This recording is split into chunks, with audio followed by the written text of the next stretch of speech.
my show? Okay. I've been getting money since the 80s. Hold on. Go ahead, man. Stop playing, man. They gave you a show, man, for real. Yeah, man. It's official. Oh, why? You want me to do what? I'm gonna let Goon Study know.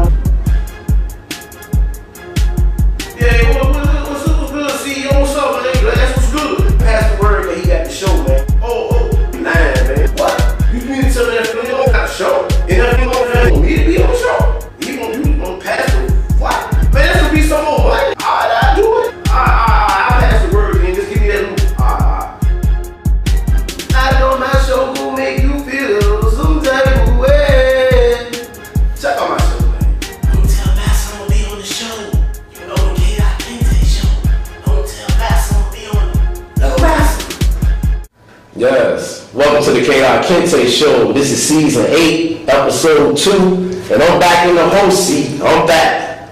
And for tonight, we got a real great episode for y'all. You know, got a couple of great videos, but tonight is about the importance of memorializing our ancestors. I got 2 important guests that, you know, really been doing a whole lot in the community for a long time and different things. You know, my first guest, I have Haki, Kweli, Shakur. He's in the building. And I have Miss Anna Edwards. She's in the building with me.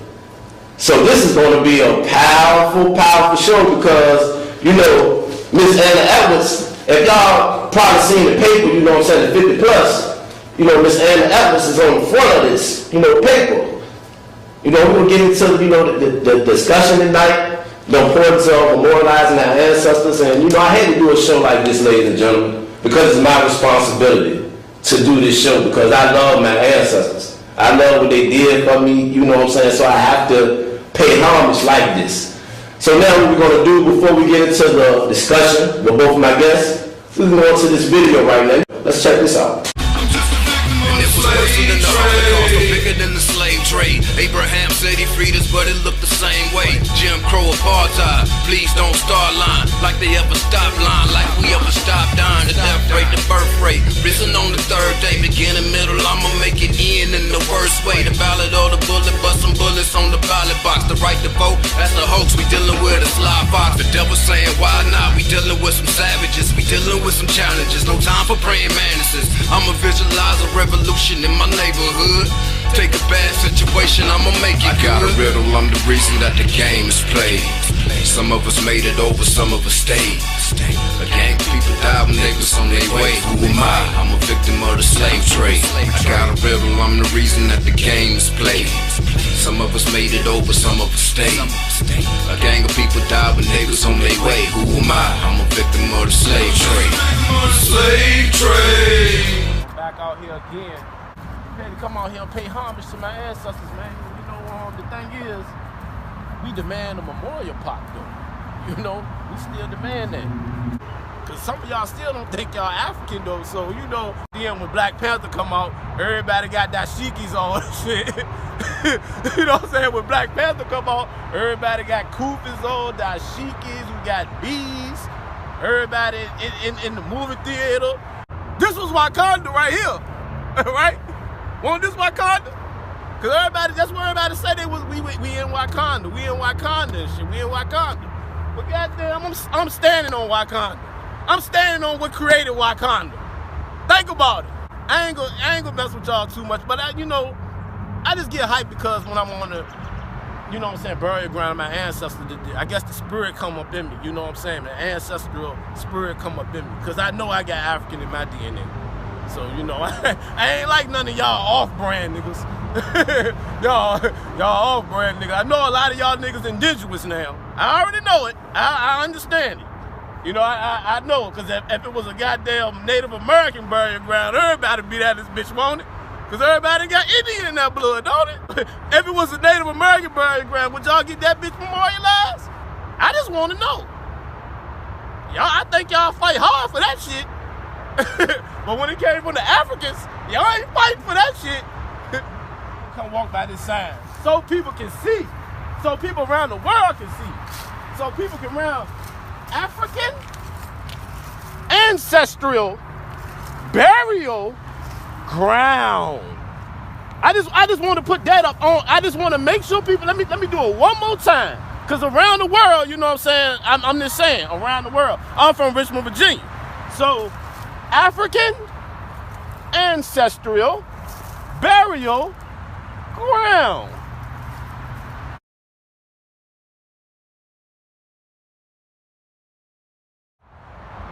Peace. This brother Maurice, representing slang, struggling, living, and never giving up. Also with the Pan-African Revolutionary Socialist Party, PRSP.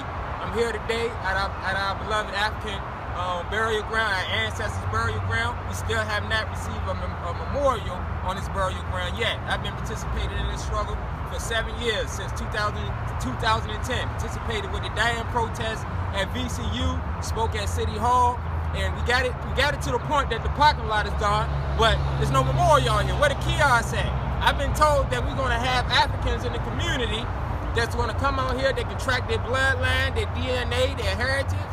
We still can't do that. It's 2018 and we still can't do that. So I'm here today with my fellow comrades out here, and we wanna put it on the table to Mayor LeVar Stoney, and not only to him, to our community, to our sisters and brothers.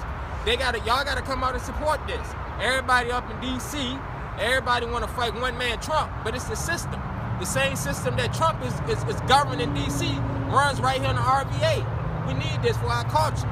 Our children don't have shit that they can gravitate to. That's why I created and developed slang with other comrades and sisters and brothers, you know? But our community needs something to gravitate to. They say do it for the culture. But do this for the culture.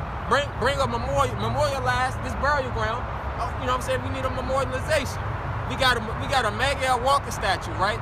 But before that, we had a Miguel Walker house that we can go to and look what our ancestor was reading. We can see the books he was reading. Marcus Garvey, W.E.B. Du Bois. We can see the pictures and the people she was working with. Bring this here to this burial ground. That's all I want. That's all I'm gonna say today.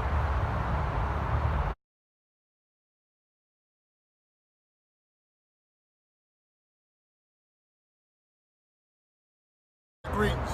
This is Haki, Kweli, Shakur of the August 3rd Collective, New African People's Liberation Army, New African Independence Movement of the Provisional Government of the Republic of New Africa, Malcolm X Grassroots Movement, George Jackson University, and all the organizations and formations under the Provisional Government of the Republic of New Africa. I'm coming to you live from Gabrielville District of the Provisional Government of the Republic of New Africa. This is our official statement on the controversy over the 9-acre memorial park we want built for our ancestors for the domestic slave trade. So I'm gonna just read this statement from the Provisional Government. And it's the New African Independence Movement supports Shockoe Bottom, the Gory Island of the United States of America Memorial Park, the hub of the domestic slave trade. The New African Independence Movement supports the memorial park for memorialization of the domestic slave trade of our African ancestors. Being a sacred space where thousands of our ancestors are buried and being the area where one of our great New African revolutionaries and his comrades were executed at, hung at the gallows with the ropes like so many of our brothers and sisters throughout the South and the U.S. settler government history. Also, this is where the great general is presumed to be buried at. Also on these lands, in the Deep South, we demand that this area be properly memorialized, as it is important to us New Africans in our history, struggle, identity, and nation. Raising monuments also to commemorate the victims of the domestic slave trade and freedom fighters, activists, sheroes, and heroes are in accordance with reparations of the United Nations of Human Rights. It's called satisfaction, restoring the dignity, the harm, including monuments, commemorations telling the correct narrative and apologies of the struggle of our ancestors. Free the land. Let me move down. Now this is the brief history of the Richmond, Virginia domestic slave trade. Shockoe Bottom has another deep significance. As much as any other area, it's where people from many different African cultures, nations were forged into a new nation. one bearing a common oppression and a common history of resistance. As the United States approached the end of the 18th century, the hideous system of slavery came under increasing attack. Then the invention of the cotton gin in the mid-1790s renewed the demand for super cheap agricultural labor. In 1803, France, deeply shaken by the recent successful slave revolt in its former colony of Haiti, sold its vast holdings in North America to the United States, spurring the development of a huge new plantations in the new Deep South. But the new plantation owners soon had a problem. U.S. involvement in the transatlantic slave trade was banned by the bitterly divided Congress in 1807. Virginia slaveholders faced with failing soil and expanding slave population. Since a business opportunity, already the state with the most slaves, Virginia, became a breeder state where humans were literally grown as cash crop. And one of the biggest markets was located in the Richmond Shockoe Bottom. Between 1808 and at the end of the Civil War, some of 300 to 350,000 people of African descent were sold from the valleys of auction houses in the Shockoe Valley.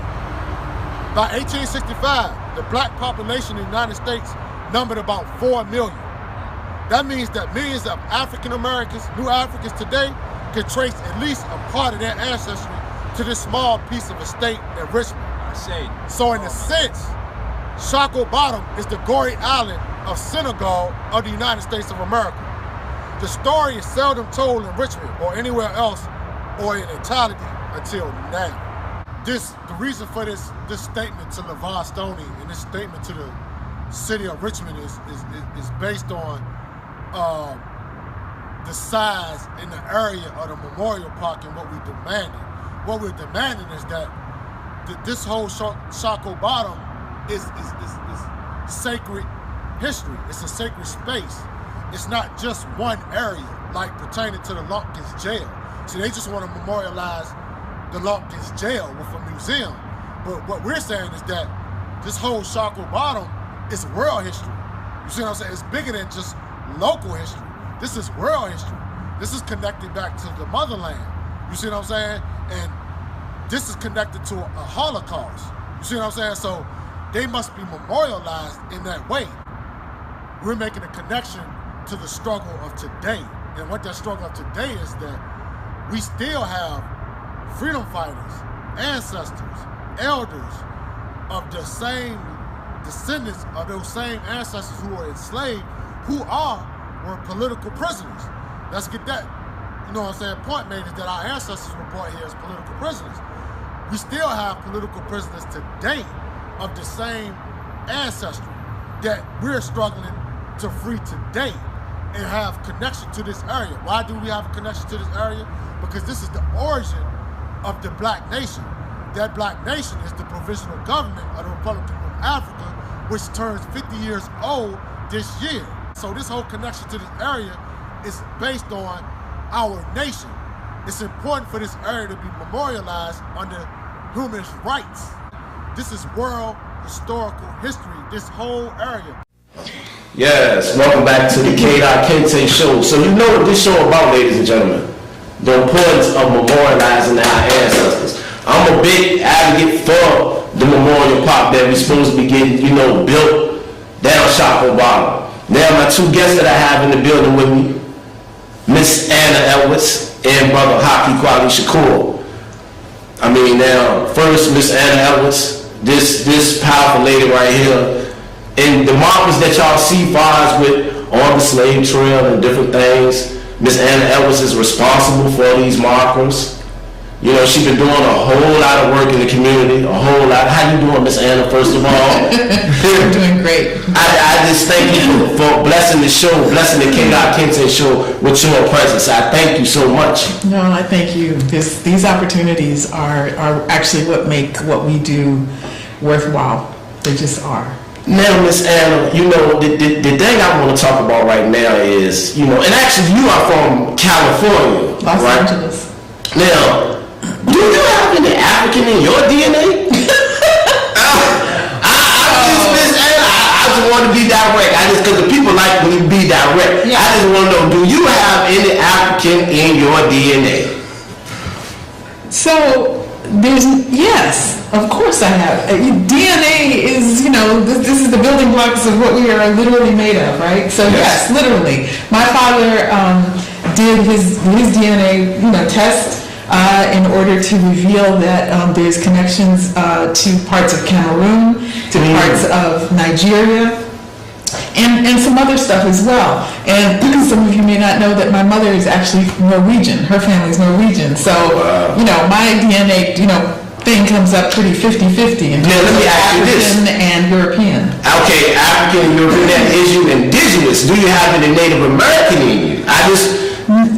We didn't see very much. It might have been a teeny tiny percentage. So, yeah. And so, what does indigenous mean? Indigenous means are you native to the place where you're born? And the problem with sort of some of the conversations around this is that indigenous is, like a lot of terms, is a political term. So it's being used in order to, create a political space around this conversation. And that's fine, because I think that's also an acknowledgement that people don't have knowledge to feel a particular connection to Africa. We know we came from there, surely, but what we know is what we have made of ourselves here. And so I think when people are talking about being indigenous, it means that they're trying to honor the fact that their families have spent generations here, making a life and a culture and a place. And I think that's totally honorable and fine. But I think you're right that if it's used in a way to disconnect from our African origins, then I think that's a little more of a problem. Yeah. Now, Mr. Shakur, brother, you back in the building once again. I have to get your take on this. You already know. I tell you.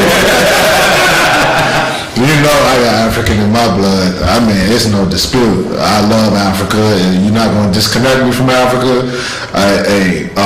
Far as the indigenous thing, I done many videos about indigenous. I mean, if that's what you want to identify with, kudos. But no one is going to disconnect me from my African ancestors. As a matter of fact, today, on this day, is the day that Kwame Nkrumah transitioned. So let me give salutations to that spirit, Ishe. But, I mean, we done had them discussions about it. I really don't have too much more to comment on it, But what I'm going to say is, like, if you want to know what's in your blood and your DNA, go take the ancestry test. Go find out. And that's going to nip everything in the bud. For me. Yeah, we can nip everything in the bud, ladies and gentlemen. Because I like to mess with y'all out there, because everybody, they tell me, man, I'm indigenous, man. I got Native American in me, what I'm saying? I ain't African. So I'm like, okay, but me, I know I have African in my DNA.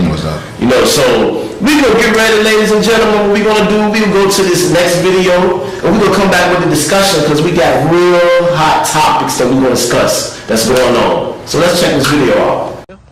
And the question I just have for Mr. Stoney is, I'm an advocate for the African Burial Ground, the Memorial Park, and we just was wondering if we going to get something built for our ancestors, sir. So here's the deal. I know that in the past that the focus has been on Lumpkin's Jail or Devil's Half Acre, right?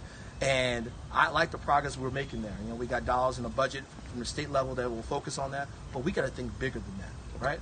We got to focus on how we go about memorializing the enslaved Africans who built this city. Yes, sir. And what we have right now, I'm working towards that. I was asked to be a Rose Fellow, only 4 mayors around the country. I've used my fellowship to focus exactly on how we go about memorializing the larger picture. Now, I'm not saying it's going to be Jamestown. Okay. But, we got to, set parameters up on how we go about developing that area, but also doing it in a respectful way that respects our ancestors and the blood that they bled to build this city. Yes, welcome back to the K.Kinte show. Man, this show is about the importance of memorializing our ancestors. Now, I'm born in, from Richmond, home, family members, everybody, I'm originally from here. So this show right now is very special to me, because I like to pay homage to my ancestors and, what they did for me and different things. And now with my 2 guests that I have in the building, this is because this is so powerful right now, because I don't even think y'all really understand what's going on. I have Miss Anna Evans in the building, like I'm holding the paper up again, because I got to salute you, Miss Anna. You know, you're doing work in the community, 50 plus. You know, she won't let history be buried. You know, I have to salute Miss Anna Evans, though. You know, and her husband Phil Relato, because of, bars with the defenders, different things. They've been putting a lot of work in the community, especially for the African Burial Ground, especially for getting our ancestors memorialized.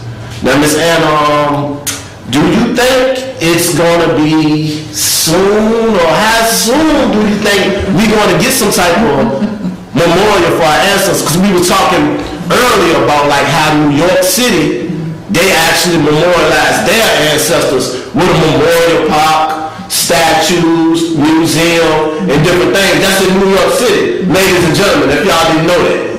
Now, Miss Anna, what's your opinion on that? So keep in mind that New York City took 15 to 20 years to get what they got there. So none of this happens quickly, right? So, and we have in this community, since we got involved, since 2002, 2003, when we actually started the campaign to put that marker on Broad Street. Right? But there were people before us who had already been working on things. So certainly the Slave Trail Commission, which had gotten started, Alegba Folklore Society, and their events to annually promote the trail along the trail of enslaved Africans, right? And before that, there was the small group that wasn't interested in publicity, but helped put the markers up in Spring Park, right up off Lakeside and Northside, which is along Brook Creek, which is the creek where Gabriel and his people organized the rebellion, right?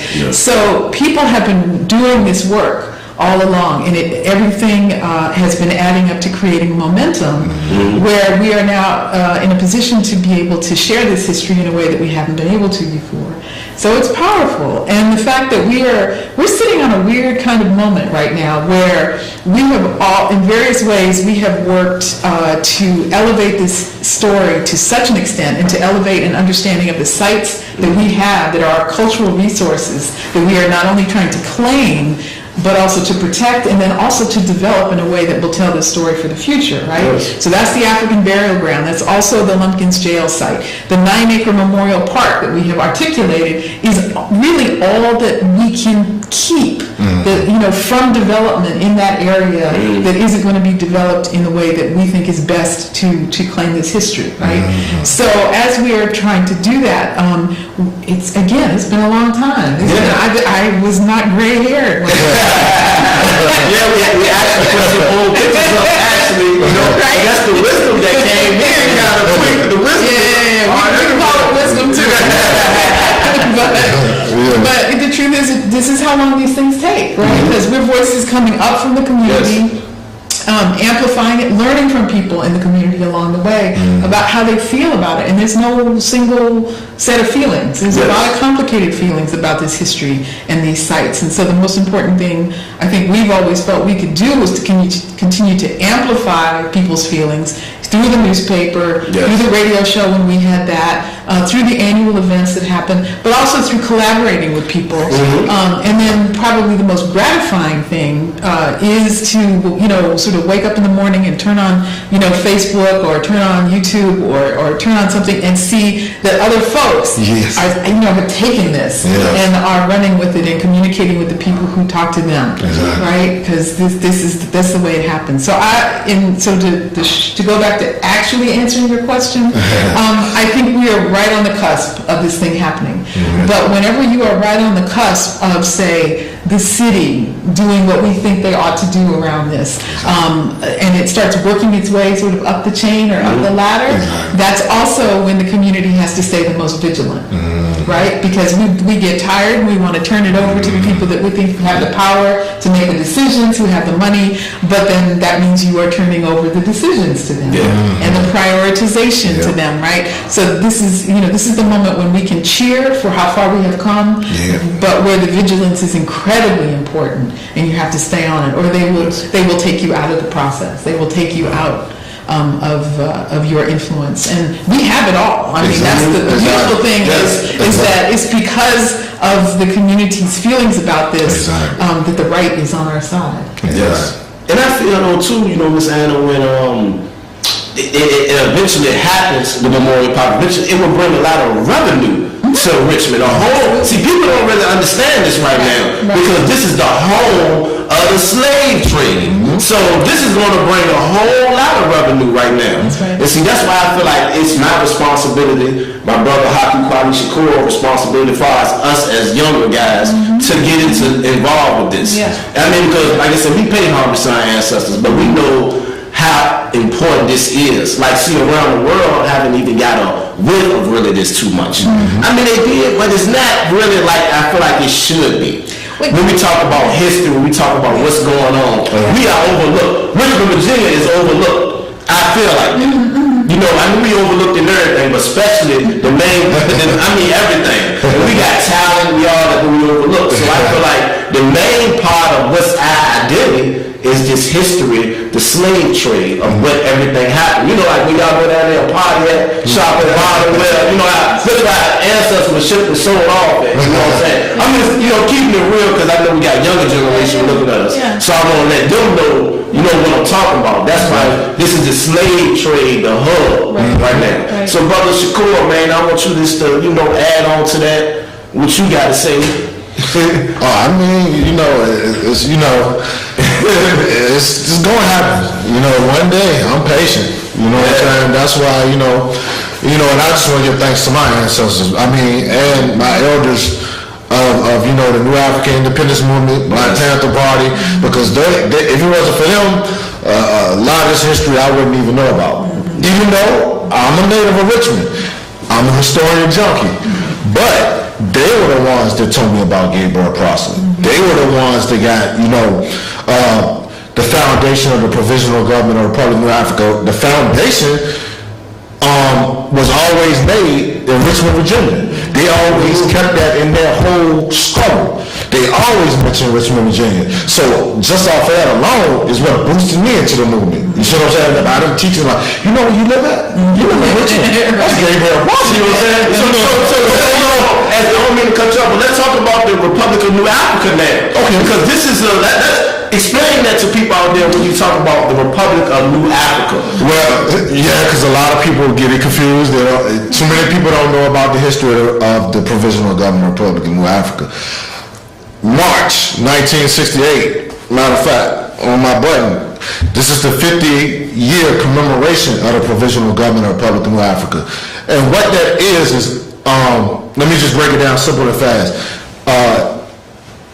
You know, they were comrades, like I always tell you, they were comrades of Malcolm X, the Malcolm X Society, which were the Obadiah brothers, along with Queen Mother Moore. A lot of people don't know who she is. You know, Queen Mother Moore, Robert F. Williams, Daddy Shabazz, and over 500 black nationalist activists from all across the United States of America, all descended on Detroit in March 1968. So when they got there, they signed what we call the Declaration of Independence of the Republic of New Africa. And Queen Mother Moore was the first signer of that document that we are a nation. See, a lot of people don't understand that. We come from several different, many nations. You see what I'm saying? Because of what happened to our ancestors, which you all know what happened to our ancestors with the slave trade. So out of that struggle, a lot of this history has been suppressed as far as like our ancestors who rose up against slavery. So that's our foundation. That's the foundation of this nation. And being a New African and a New African nationality is the ancestors who fought back. You see what I'm saying? So all those were Matt Turner, Gabriel, Denmark Vesey, the Dismal Swamp Maroons, all those, it was a struggle waged ever since our ancestors, coming on the boat. They were waging the struggle for independence. See, a lot of people don't understand that a lot of our ancestors never wanted to be a part of the United States government. So this is where the Provisional Government of the Republic of New Africa come from. We continue that struggle of independence. You know, and a lot of people, let me just clear this up, a lot of people want to label us separatists. You see what I'm saying? Yeah. But that is a misconcepted term to label us separatists. What Malcolm X was saying is that all our people have a human right to independence. You see what I'm saying? No matter where you are, whether it's your community, you see what I'm saying? Whether it's like voting, you can be voting. Yep. See, a lot of people read that. A lot of people read that out of the struggle like they we anti-vote. No, that's a part of our struggle. Anything dealing with self-determination, that's what the Provisional Government Republic of Afrika is for. That's what we organize under. We organize for all that. You see what I'm saying? But our basis is independence, land, reparations. You see what I'm saying? So we be standing on a lot of shoulders of great ancestors that come from that struggle. They freedom fighters. Yes. Like our political prisoners. You know what I'm saying? Like Matulu and all of them. They carried on that struggle of our ancestors. You and one thing I can say, bro, you are one of those brothers that are truly for political prisoners, man. Political prisoners, free political prisoners. Like, I mean, you are definitely an ambassador for them brothers, and I have to salute you for that. Thank you. Right now. Thank you. On the show. Thank you, bro. Now, Miss Anna, this cover of the 50 plus paper, I just want to get your opinion on what you think about this paper. Because like I said, to me, it was a great article and different things up in here. I really think so. Because it was explaining about when you started, as far as the organization, as far as with the slave trade, markers and different things. So what did you think about it, though, Ms. Anna? So like I said, overall, I think it's a really good article, and I'm finding it's helpful because there are people who've heard of our work and heard of the burial ground things, but have not really understood sort of the history of how it all came about.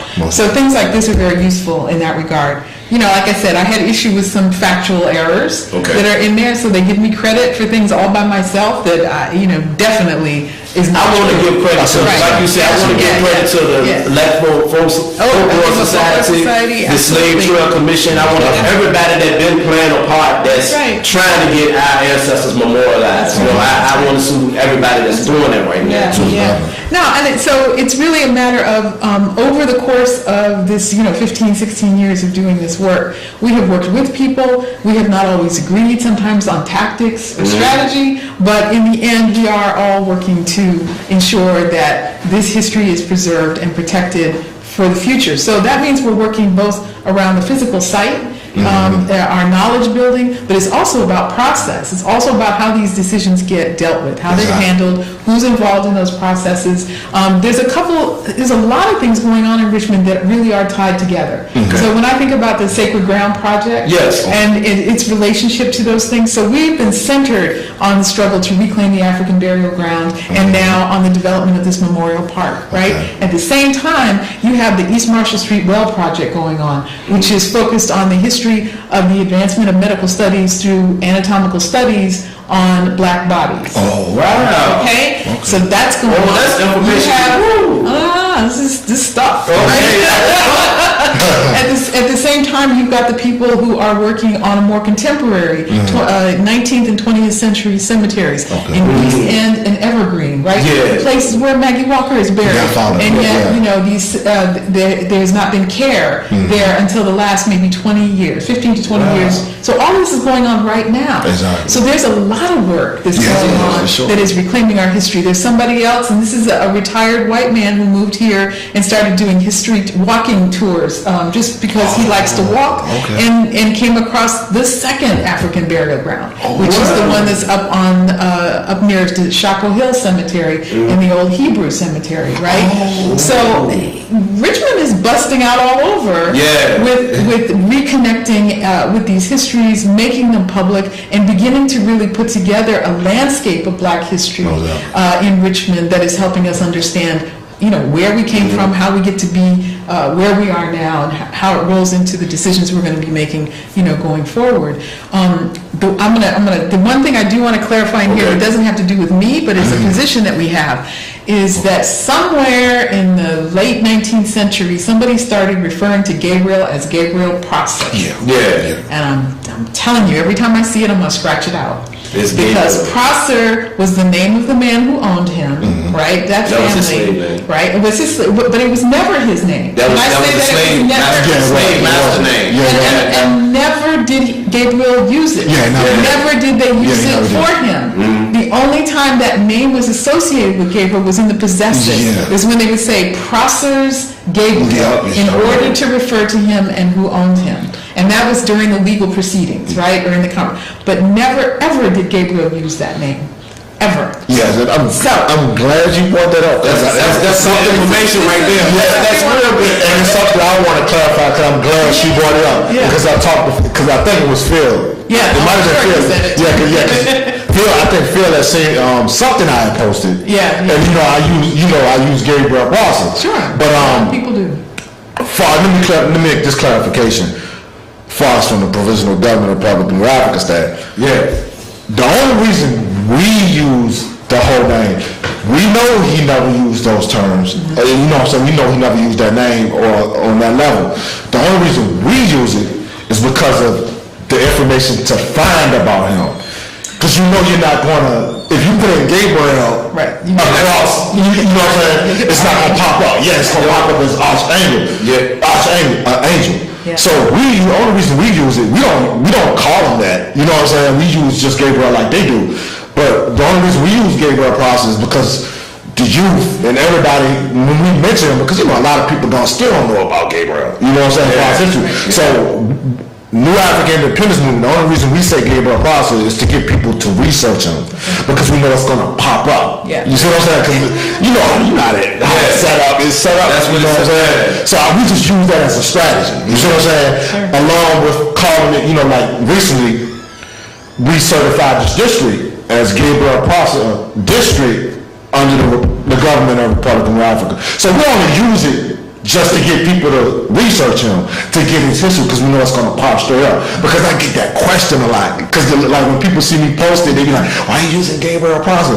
I have to always break it down to them, like, we know. Miss Anna, clarify. Especially with that information right there, a lot of people really didn't know. Yeah, a lot of people don't know. It's important to understand that because we tend to want to lump a lot of things together. Like we want to say we all got our names from our slave owners, and yes, that's also true. But it's not always true. And something else that is really interesting that I learned about the Civil War is that after the Civil War, as Africans were becoming free, and especially also during as they were self-emancipating during the war, and men were enlisting in the U.S. Army, they were finding new names for themselves. Yes, that's true. See, they're claiming identities and saying, I'm going to disconnect from that. I'm going to give myself a new name. Wow. And interestingly enough, at that time, it's part of the whole culture, right? Is that they looked to historic names that represented liberty and independence. All right, so hold on.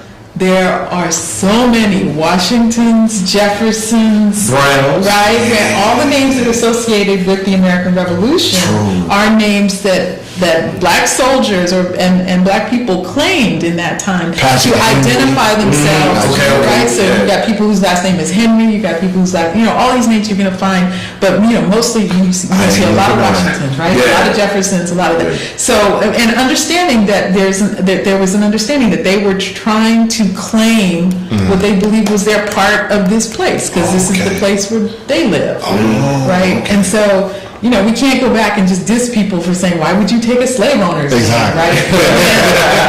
And at that time, as I'm claiming my identity, I'm going to take on a name that everybody understands represents the struggle for liberty. Right?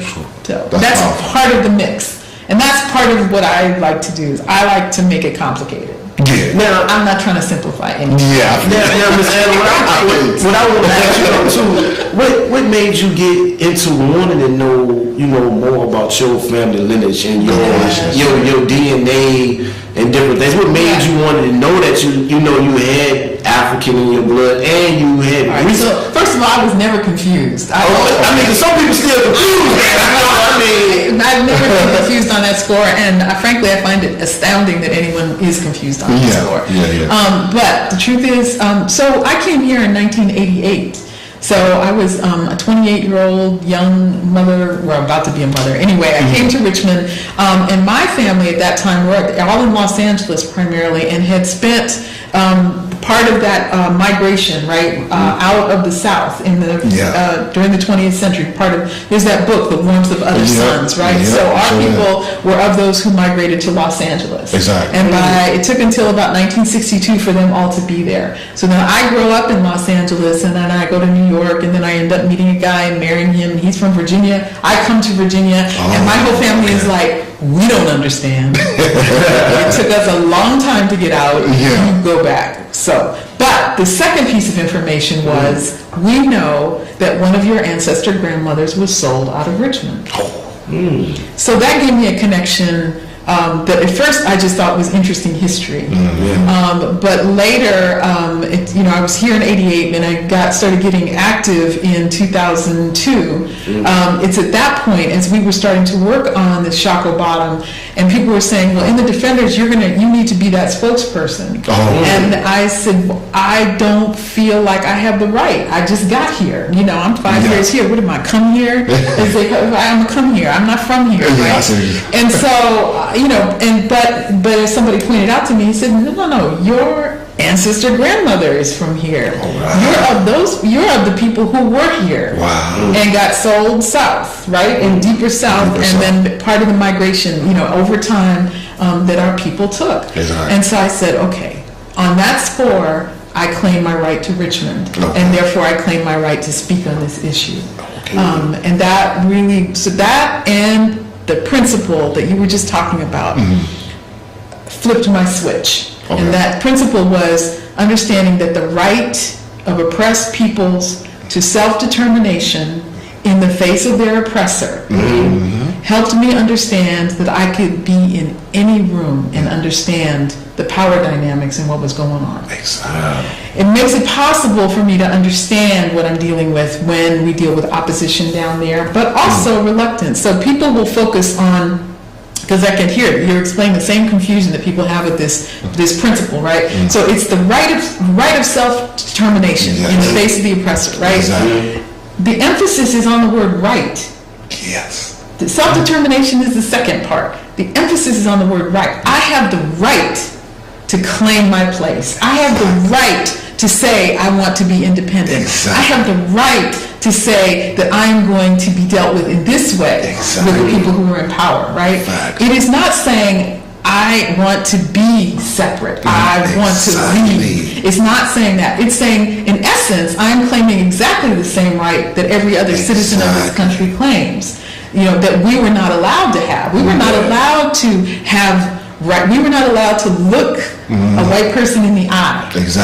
If you even did everything else you did was perfect, and then the last thing that you did was to raise your eyes and make eye contact with somebody white. That was considered an affront that you could be lynched for. All right. So what we are saying is that you take it back.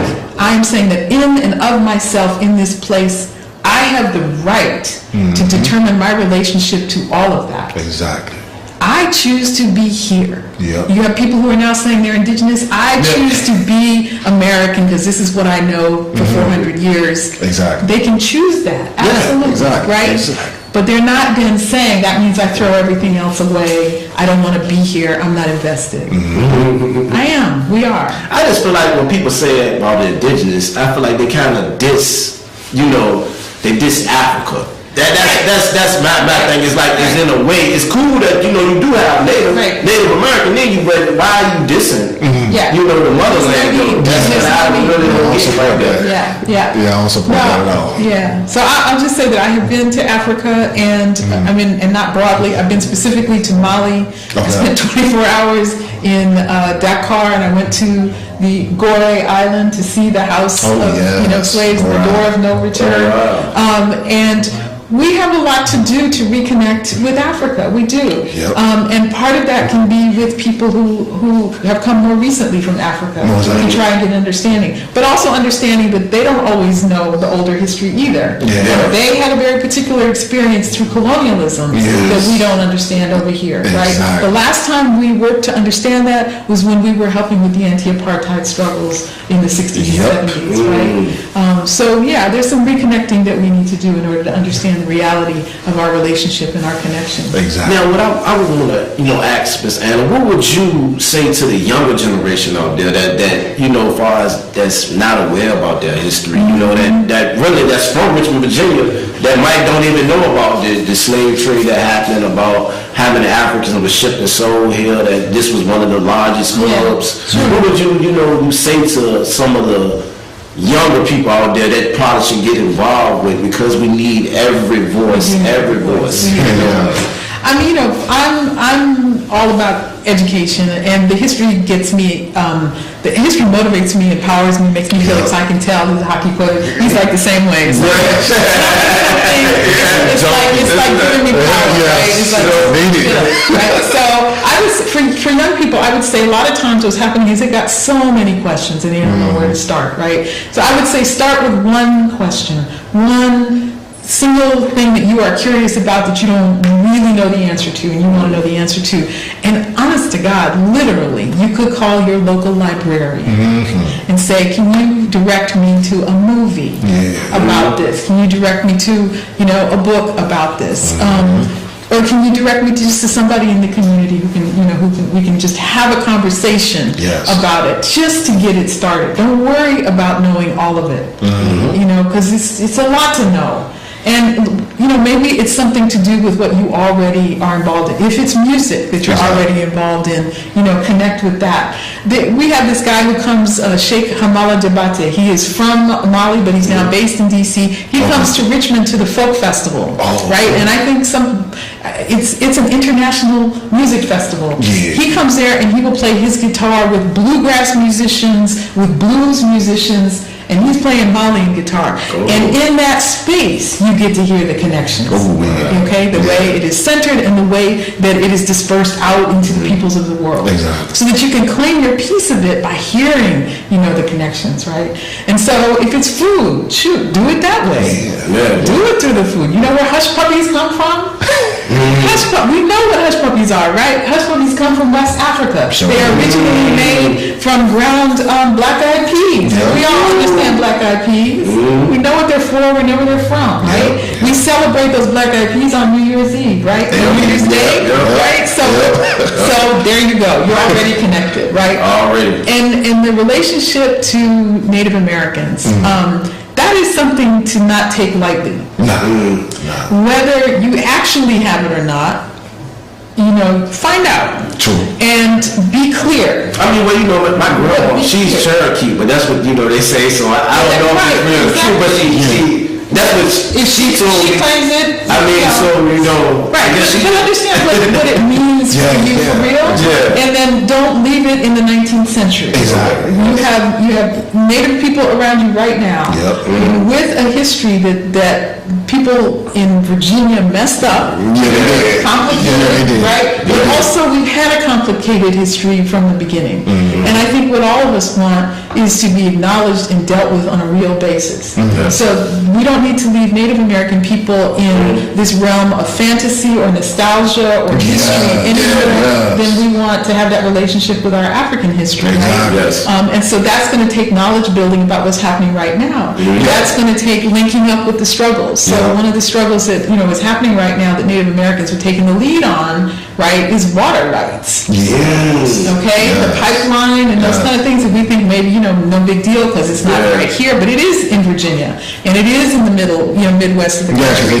And those people, the Native people who were there, who were fighting to keep water clean, those are people who got moved from here. They were in North Carolina, they were in Virginia. The Cherokee that we're talking about were people who were here, and got moved. Some of them went north, they dispersed. This is also a big history. But if we're going to claim these things, then we should understand these things and then find a real relationship to them. I just want to thank you, Miss Anna Ellis, for coming on the K.Kinte show. Once again, thank you. I really enjoyed this. I hope a lot of y'all enjoyed her. I hope a lot of y'all enjoyed my brother, Haki, Kweli, Shakur. Thank you. I mean, this was a powerful show. I hope a lot of things got clarified up. I hope y'all understand the importance of memorializing y'all ancestors, that Y'all are from Richmond, Virginia, so when y'all go down and party with Shockoe Bottom, and you know y'all getting a little energy, y'all just think about your ancestors, man, because pull a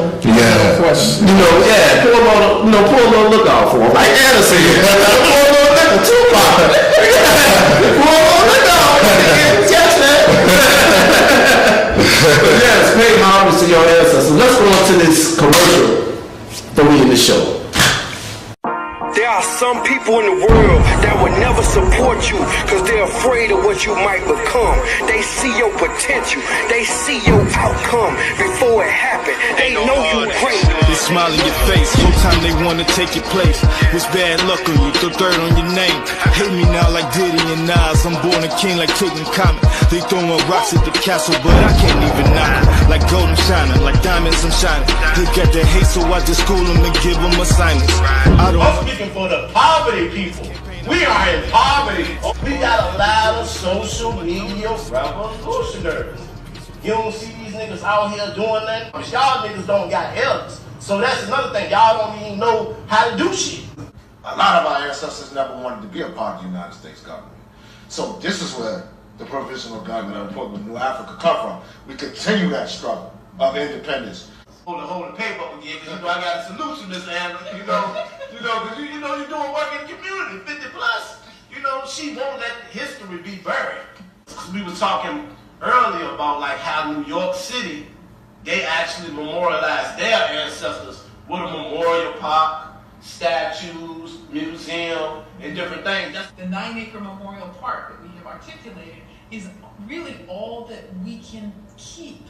That from development in that area that isn't going to be developed in a way that we think is best to claim this history. Right? It's because of the community's feelings about this that the right is on our side. Yes. And I feel though too, Miss Anna, when it eventually happens, the memorial park, eventually it will bring a lot of revenue to Richmond. See, people don't really understand this right now because this is the home of the slave trade. I just want to know, do you have any African in your DNA? So, yes, of course I have. There's connections to parts of Cameroon, to parts of Nigeria. My mother is actually Norwegian. Her family's Norwegian. So. Yeah, is you indigenous? Do you have any Native American in you? I might have been a tiny percentage. So indigenous is, like a lot of terms, is a political term. So I think when people are talking about being indigenous, it means that they're trying to honor the fact that their families have spent generations here. I think that's totally honorable and fine. But I think you're right that if it's used in a way to disconnect from our African origins, then I think that's a little more of a problem. That's what made you want to know that you had African in your blood and you had. Right. So first of all, I was never confused. Because some people still confused. The slave mentality, identity crisis comedy CD. Your name is Tony Brown, man. We don't know K.Kinte. If you don't have that album, please get it. It's a funny. I'm thinking about a skit now. Well, I don't know how to take this guy. 1 minute he's running around with a slave.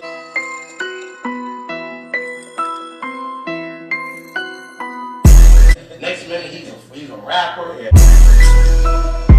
I've been getting money, man, so much, man. I just don't even know what to do right now.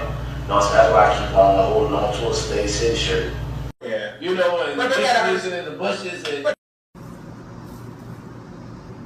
How do you balance with that though? Like people associate, like they really think you a Glasses VA or going with Scally. They think that's you. No, that's literally you. But how does this is not me? Yeah, exactly. It's not me. It's not me. That's not me.